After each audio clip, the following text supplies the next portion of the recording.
Rav Yosef Ben Shushan, bonjour Boker Tov. Bonjour. Merci d'être venu ce matin dans notre studio pour une circonstance tout à fait particulière, et c'est important de le mentionner. Je le disais tout à l'heure dans les titres.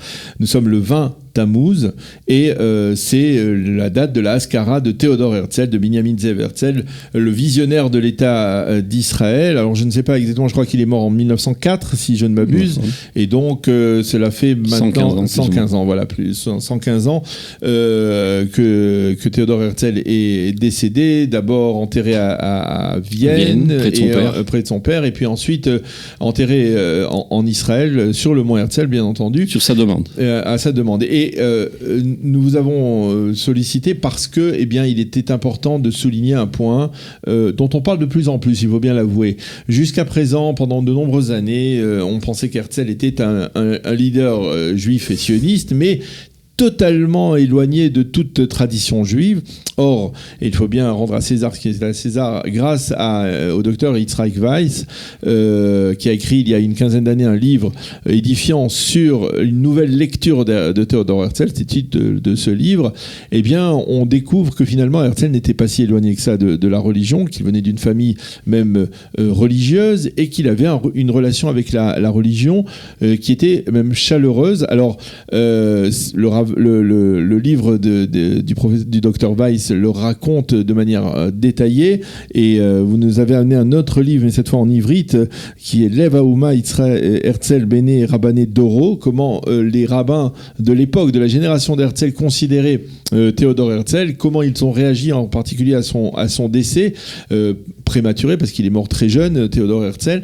Alors, il faut préciser également que ce soir va se tenir la cérémonie officielle de Haskara de Théodore Herzl, avec toutes les plus hautes personnalités de l'État, le président, le Premier ministre et les corps composés, tous les corps composés en Israël, sur le mont Herzl, et qu'ensuite, donc, avec plusieurs personnes, comme vous le faites depuis plusieurs années. Donc vous allez également faire une sorte de Haskara, on va dire un petit peu plus religieuse, on va dire, à la mémoire de Théodore Herzl. Expliquez-nous d'abord comment ce mouvement, on peut dire que c'est Yitzhak Weiss, ou il y a d'autres personnes qui ont accompagné ce mouvement, qui ont déclenché ce mouvement, on va dire, de Chazara Bitshuva post-mortem de Théodore Herzl.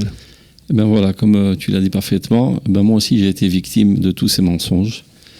Ayant étudié à Merkaz Harav, donc la Torah du Rav Kook, on n'était pas trop contre Herzl, disons, mais on était influencé par ce que voilà, on disait. Par tous les médisances contre lui. Donc moi aussi, en tant que rabbin et en tant que donnant des cours un petit peu partout dans le pays, j'ai jamais trop parlé de manière positive envers Herzl, pas négatif, mais pas trop positif. Au maximum, je le considérais comme Cyrus, qui avait été manipulé par Dieu pour faire avancer la Géoula du peuple d'Israël de manière totalement inconsciente, comme il est dit, Chancha velo yeda'atani.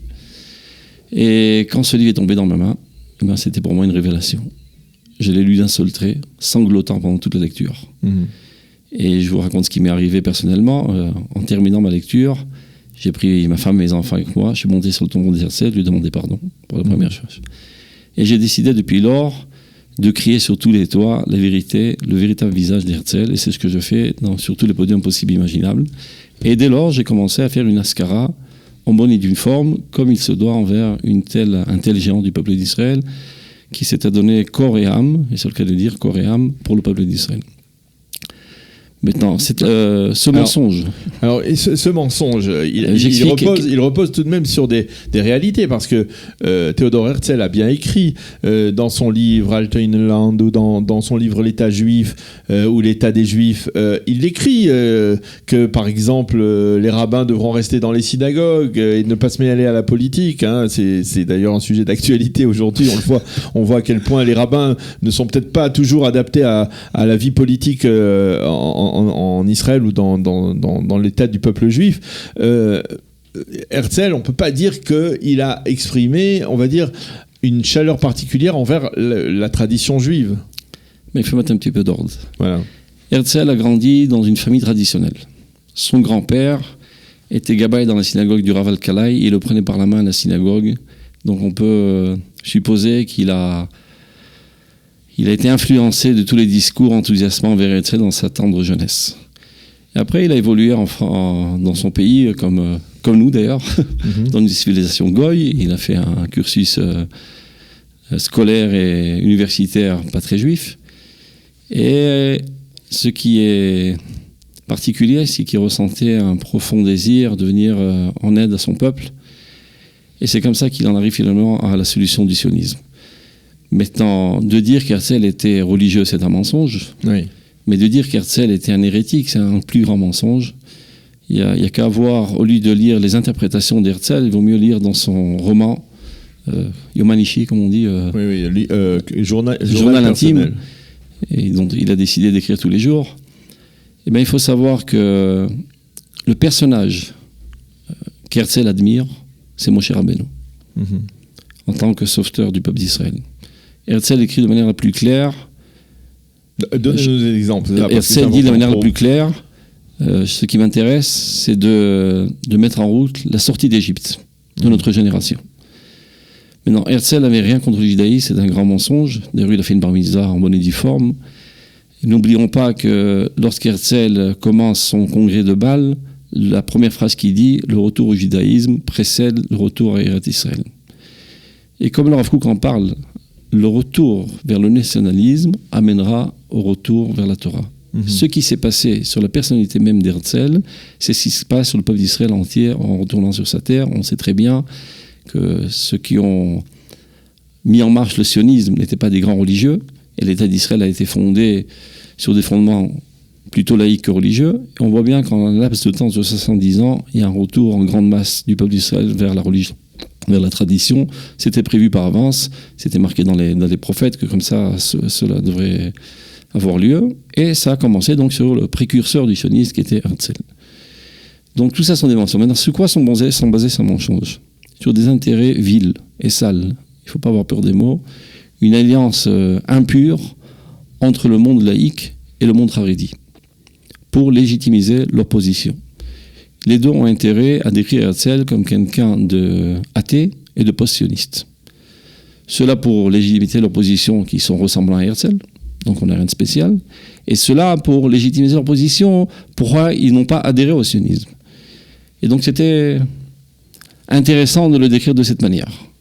Jusqu'à qu'il est apparu George Weiss, qui a écrit son livre, qui lui n'est pas fondé sur des interprétations, mais sur les écrits même d'Herzl. Ouais. Il faut souligner, parce que je l'ai vu moi de mes yeux vus, puisque j'ai eu l'occasion d'interviewer George Weiss bien avant que le livre ne sorte, alors qu'il était encore en manuscrit. Moi aussi. Ce livre a été écrit en français, et de manière tout à fait exceptionnelle, il a été traduit en hébreu par les éditions du Yediot Ahronoth, qui jamais ne font cette démarche dans ce sens, puisqu'ils traduisent en général des livres de l'ivrite vers d'autres langues, mais jamais d'une langue étrangère vers l'hébreu. Et je l'ai vu, je me souviens du professeur Benzion Netanyahou qui, dans un colloque qui était consacré justement à Théodore Herzl, a qualifié ce livre d'un des 3 plus grands livres écrits sur Théodore Herzl dans toute la littérature, les milliers d'ouvrages qui ont été écrits par des centaines d'écrivains sur Théodore Herzl. Il a considéré lui-même, qui était un historien particulièrement de renommée internationale, le père de Binyamin Netanyahou. Il a rendu hommage à Yitzhak Weiss, à George Weiss, en disant que c'était l'un des 3 ouvrages qu'il avait le plus marqué concernant Herzl. D'ailleurs, George Weiss lui-même a raconté que le père de Binyamin Netanyahou lui avait dit qu'il avait donné ce livre à Binyamin Netanyahou lui-même, qu'il avait lu, et qui, grâce à ça, avait fait tchouva concernant Eretz Israël. Et on peut remarquer un certain changement d'approche de Binyamin Netanyahou depuis une dizaine d'années. Il y a une approche très claire par rapport à l'identité juive. Hein. C'est ça qui Binyamin Netanyahou lui-même, le jour d'Herzl à la Knesset, même si a parlé de l'importance de ce livre. Netanyahou n'est pas un homme croyant pratiquant. Justement. Et donc il a dit, messieurs les Chavri Knesset, sachez qu'Herzl allait à la synagogue, était profondément lié à la foi. Donc il a été énormément influencé. Maintenant, il y a quelque chose qui n'est pas tellement connu, une petite anecdote qui peut mettre en évidence ce qui a motivé Herzl. Herzl a eu un rêve dans sa jeunesse. Et c'est quoi ce rêve ? Il voit Moshe Rabbeinu qui attrape un petit bébé dans les mains et qui les transmet aux mains du Mashiach. Et c'est qui ce petit bébé ? C'est Herzl lui-même. C'était son rêve. Évidemment, ce rêve, il a raconté à personne. Déjà, comme ça, il était considéré comme totalement fou. S'il avait raconté ce rêve, on aurait rentré en asile psychiatrique d'urgence. Mais on peut penser que ce jeune enfant, rempli de bonté, c'était le rêve de sa vie qu'il voulait concrétiser, et c'est ça qui l'a motivé, qui l'a stimulé à œuvrer dans toute son œuvre extraordinaire. Herzl était un amoureux fou du peuple d'Israël, jusqu'à ses dernières secondes. Quand il était alité, il crachait du sang, il est mort d'une crise cardiaque, 41 de fièvre.